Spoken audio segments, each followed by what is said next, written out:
salam, kanalıma xoş gəlmisiniz. Bu video ingilis dilində ən çox işlənən söz birləşmələri və ifadələr haqqında olacaq. Mən çalışmışam ki, gündəlik həyatda daha çox istifadə olunan söz birləşmələri və ifadələrdən nümunələr seçim. Hər ifadə üçün həm mən bir nümunə cümlə deyəcəm, həm də filmlərdən seçdiyim nümunələr olacaq. Onu da qeyd edim ki, bu videodakı söz birləşmələri və ifadələr B1 B2 səviyyəsinə uyğundur. Əgər siz də mənimlə bərabər ingilis dili səviyyənizi qaldırmaq istəyirsinizsə, bu video sizin üçün gözəl bir fürsət ola bilər. Daha əvvəl bu mövzuda bir video çəkmişdim. Onun da linkini bu videonun açıqlama qismində paylaşacağım. Yaxşı olar ki, həmin videoya da baxasınız.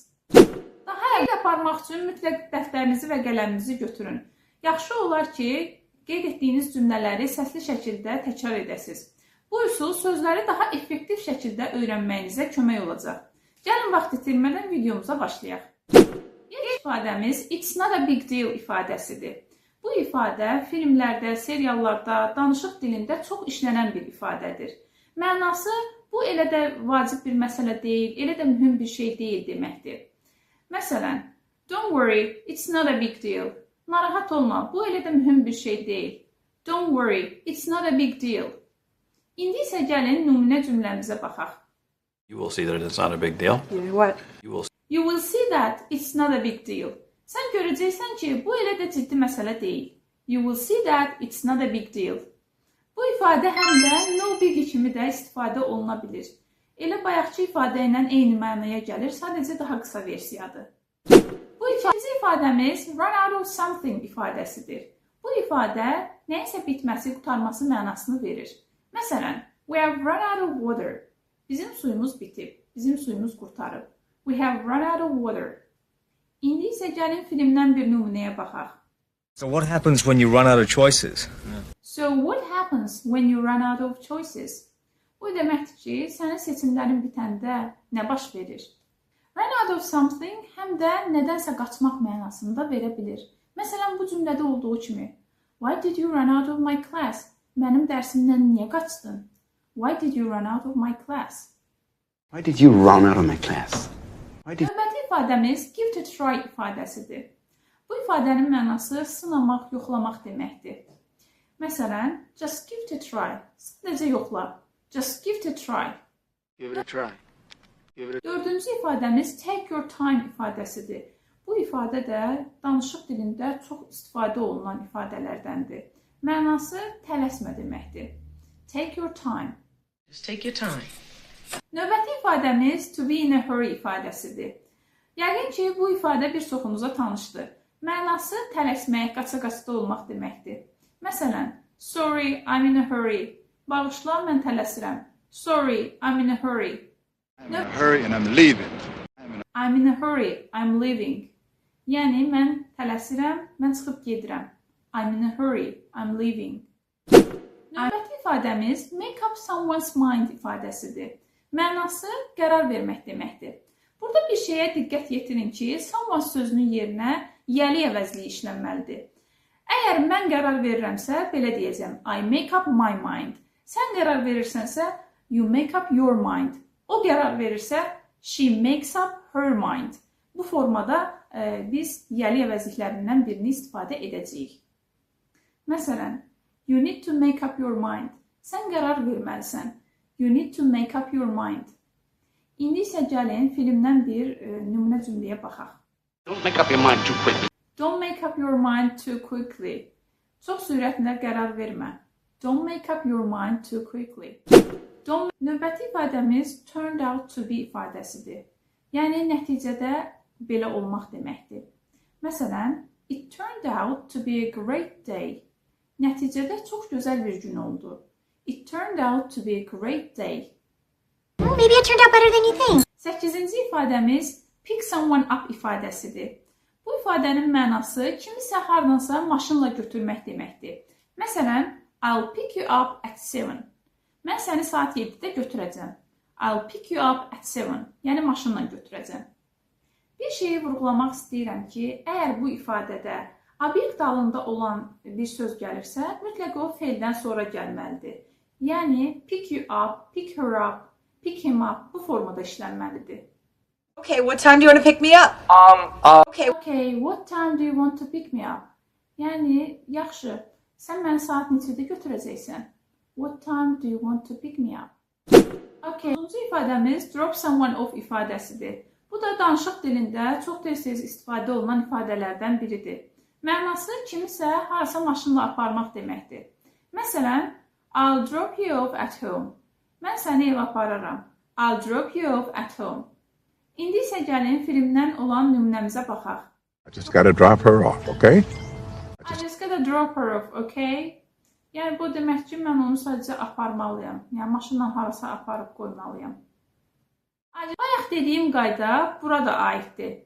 Yəni, obyekt halında olan şəxs əvəzliyi işlənirsə, mütləq feildən sonra gəlməlidir. Yəni, dropdan sonra gəlməlidir.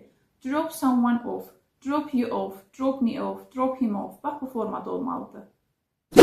Bayaqki ifadəmiz get along with someone ifadəsidir. Mənası kimlənsə yaxşı yola getmək deməkdir. Məsələn, I get along with my coworkers. Mən iş yoldaşlarımla yaxşı yola gedirəm. I get along with my coworkers. You could have at least tried to get along with my father. Bu cümlədə deyir ki, you could have at least tried to get along with my father. Yəni, sən ən azından atamla yola getməyi sınaya bilərdin, yoxlaya bilərdin. Could have, should have-la bağlı mən bir video çəkmişdim. O videonu da burada yerləşdirəcəm linkini. İstəyən olsa ona bir nəzər yetirə bilər. 11-ci ifadəmiz figure out ifadəsidir. Bu da çox istifadə olunan, çox məşhur ifadələrdən biridir. Mənası başa düşmək, üzə çıxarmaq, həll etmək, baş çıxarmaq kimi mənalardan birində işlənə bilər. Kontekstdən asılı olaraq hər hansı bir mənada biz işlədə bilərik. Məsələn, I can't figure it out. Mən bunu başa düşə bilmirəm. I can't figure it out. I'm just here to figure out which one I want. Bu nümunə cümlədə Monika deyir ki, I'm just here to figure out which one I want. Mən buradayam ona görə ki, hansını bəyəndiyimi bilim, başa düşüm, üzə çıxarım. Növbəti ifadəmiz look forward to ifadəsidir. Bu ifadə həm danışıq dilində, həm yazı dilində çox tez-tez istifadə olunan ifadələrdən biridir. Mənası nəyisə, kimisə səbirsizliklə gözləmək deməkdir. Məsələn, I'm looking forward to the trip. Mən səyahəti səbirsizliklə gözləyirəm. I'm looking forward to the trip.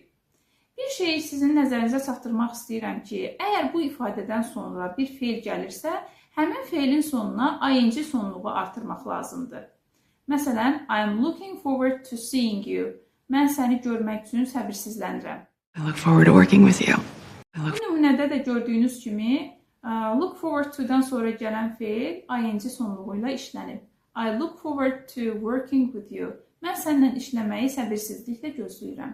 I look forward to working with you. Bu nümunə üçüncü ifadəmiz get used to ifadəsidir. Mənası alışmaq, öyrəşmək deməkdir.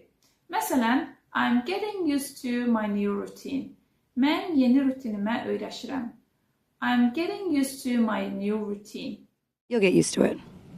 Video klipdə də deyir ki, you'll get used to it. Yəni, sən buna öyrəşəcəksən. You'll get used to it. Video ifadəmiz end up ifadəsidir. Bu ifadənin mənası əvvəlcədən planlaşdırılmamış bir hərəkətin axırda belə bir nəticəyə varması deməkdir. Məsələn, we ended up staying at home. Biz sonda evdə qaldıq. We ended up staying at home.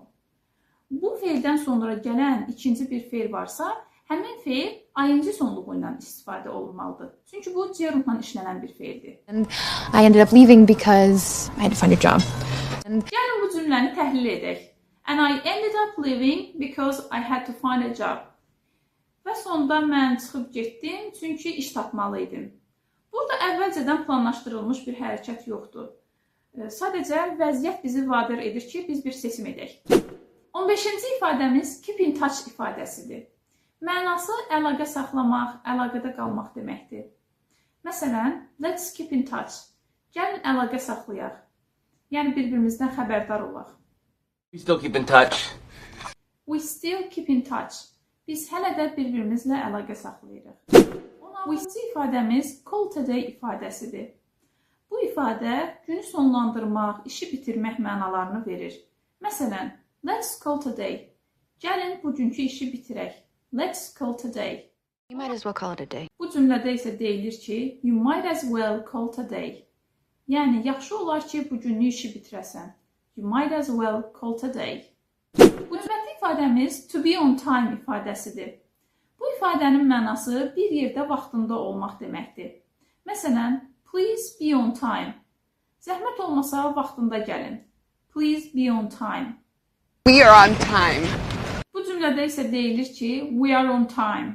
Yəni biz vaxtında gəlmişik. We are on time. Bu 18-ci ifadəmiz catch up with someone ifadəsidir. Mənası kimlənsə görüşüb söhbət etmək, xəbərləşmək deməkdir. Məsələn, let's catch up soon. Tezliklə görüşüb söhbət edək. Let's catch up soon. I'll catch up with you later. Bu cümlədə isə deyir ki, I'll catch up with you later. Mən səndən daha sonra söhbət edəcəm. I'll catch up with you later. 19-cu ifadəmiz go ahead ifadəsidir. Bu da danışıq dilində çox istifadə olunan faydalı ifadələrdən biridir. Mənası buyur və yaxud da buyurun deməkdir. Məsələn, go ahead, I'm listening. Buyurun, mən sizi dinləyirəm. Go ahead, please. Bu nümunədə də deyir ki, go ahead please. Zəhmət olmasa siz buyurun. Go ahead please. Və sonuncu ifadəmiz what's going on ifadəsidir. Bu ifadə film və seriallarda danışıq dilində çox istifadə olunan ifadələrdən biridir. Tez-tez eşidə bilərsiniz bu ifadəni. What's going on? Yəni, nə baş verib, nə olub? Burada nələr baş verir? Bu kimi mənalara gələ bilir. Məsələn, hey, what's going on here? Ey, burada nə baş verir? Hey, what's going on here? Seriously, what's going on? Bu cümlədə isə deyilir ki, seriously, what's going on? Ciddi deyirəm, nə baş verir? Bu videonu bura qədər izləyənlərin hər birinə öz dərin təşəkkürümü bildirirəm. Əgər bu tipli videoları bəyənirsinizsə, mütləq rəy bölməsində öz fikirlərinizi bildirin. Fikirlərinizi nəzərə alacağım. Əgər videomu bəyəndinizsə, bəyənməyi və kanalıma abunə olmağı unutmayın. Növbəti videoda görüşərik.